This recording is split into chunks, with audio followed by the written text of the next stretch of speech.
बादशाह को एक और शौक भी था। वो अक्सर जनाना लिबास पहनना पसंद करते थे और रेशमी पुशवाज तनफरमा कर दरबार में तशरीफ लाते थे। इस वक्त उनके पाँव में मोतियों जुड़े जूते हुआ करते थे। अलबत्ता किताबों में लिखा है कि नादिर शाह के हमले के बाद वो ज़्यादातर सफ़ेद लिबास पर इक्तिफा करने लगे थे। मुग़ल फ़िन मुसव्वरी जो औरंगज़ेब के दौर में मुरझा गया था, अब पूरी आबोताब से खुलकर सामने आया। इस दौर के नुमायाँ मुसव्विरों में नदे मिल और चित्रमन के नाम शामिल हैं, जिनकी तस्वीर मुग़लिया मुसव्वरी के सुनहरे दौर के फ़न पारों के मुकाबले पर रखी जा सकती। शाहजहां के बाद पहली बार दिल्ली में मुग़ल मुसव्वरी का दबिस्तान दोबारा जारी हुआ। इस तर्ज की नुमायाँ ख़ुसूसियात में हल्के रंगों का इस्तेमाल अहम है। अलिफ सीन के अलावा पहले दौर की मुग़लिया तस्वीर में पूरा फ़रेम खचाखच भर दिया जाता था। मोहम्मद शाही अहद के दौरान मंजर में सादगी पैदा करने और खाली जगहें रखने का रुझान पैदा हुआ, जहां नज़र उधर उधर घूम फिर सके। इसी दौर की एक मशहूर तस्वीर वो है जिसमें खुद मोहम्मद शाह रंगीला को एक कनीज़ से दान ऐश देते दिखाया गया है। कहा जाता था कि दिल्ली में अफवाह फैल गई थी कि बादशाह नामर्द है, जिसे ज़ाइल करने के लिए इस तस्वीर का सहारा लिया गया, जिसे आज लोग पूरन आर्ट के ज़ुमरे में रखेंगे। ऐसे में कारोबार हुकूमत कैसे चलता और कौन चलाता?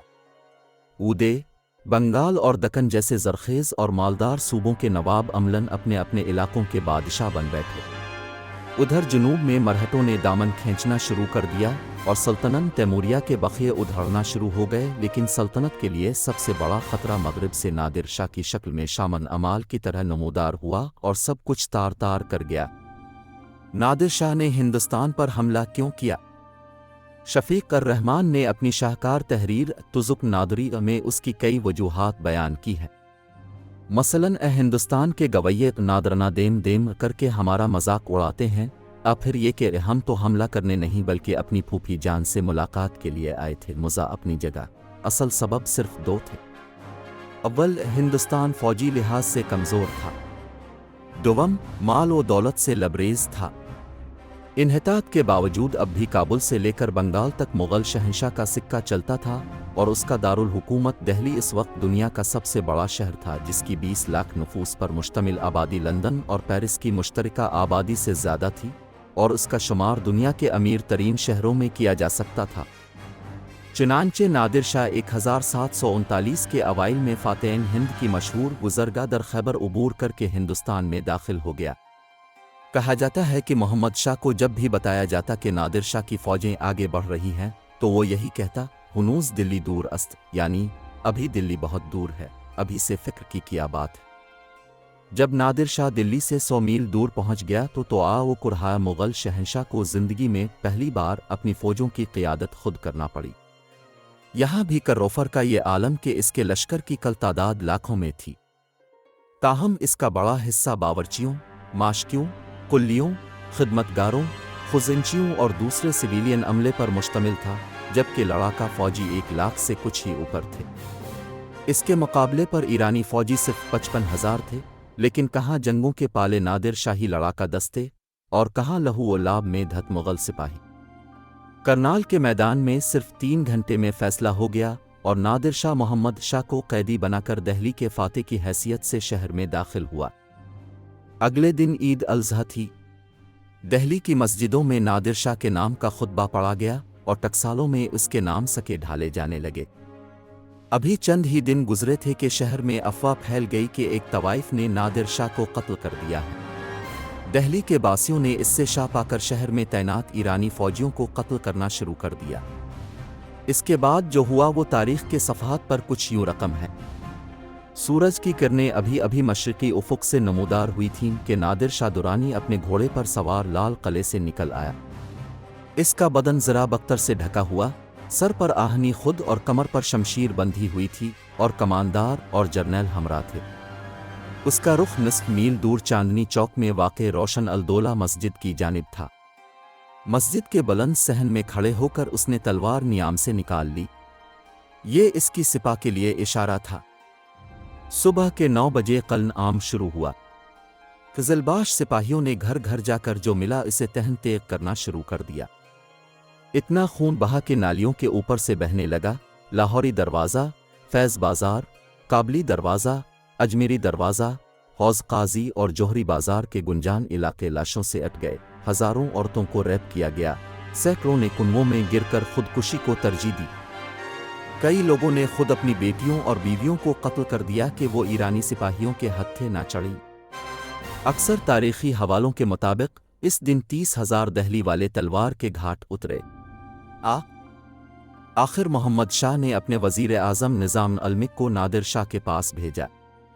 روایت ہے کہ نظام الملک ننگے پاؤں، ننگے سر نادر شاہ کے سامنے حاضر ہوا اور امیر خسرو سے منسوب یہ شعر پڑھا: دیگر نماند کسی تابے تیر ناز کشی، مگر کہ زندے کنی مردے راو باز کشی، اور کوئی نہیں بچا جسے تو اپنی تغناز سے قتل کرے، سوائے اس کے کہ مردوں کو زندہ کرے اور دوبارہ قتل کرے۔ اس پر کہیں جا کر نادر شاہ نے تلوار دوبارہ نیام میں ڈالی اور اس کے سپاہیوں نے ہاتھ روکا۔ قلن عام بند ہوا تو لوٹ مار کا بازار کھل گیا، شہر کو مختلف حصوں میں تقسیم کر دیا گیا اور فوج کی ڈیوٹی لگا دی گئی کہ وہ وہاں سے جس قدر ہو سکے مال و زر اکٹھا کرے۔ جس شخص نے اپنی دولت چھپانے کی کوشش کی، اسے بدترین تشدد کا نشانہ بنایا گیا۔ جب شہر کی صفائی ہو گئی تو نادر شاہ نے شاہی محل کی جانب توجہ کی۔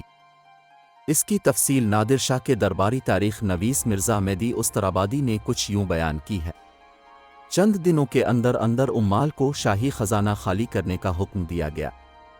یہاں موتیوں اور مونگوں کے سمندر تھے، ہیرے، جواہرات، سونے چاندی کی کانیں تھیں جو انہوں نے کبھی خواب میں بھی نہیں دیکھی تھیں۔ ہمارے دہلی میں قیام کے دوران شاہی خزانے سے کروڑوں روپے نادر شاہ کے خزانے میں منتقل کیے گئے۔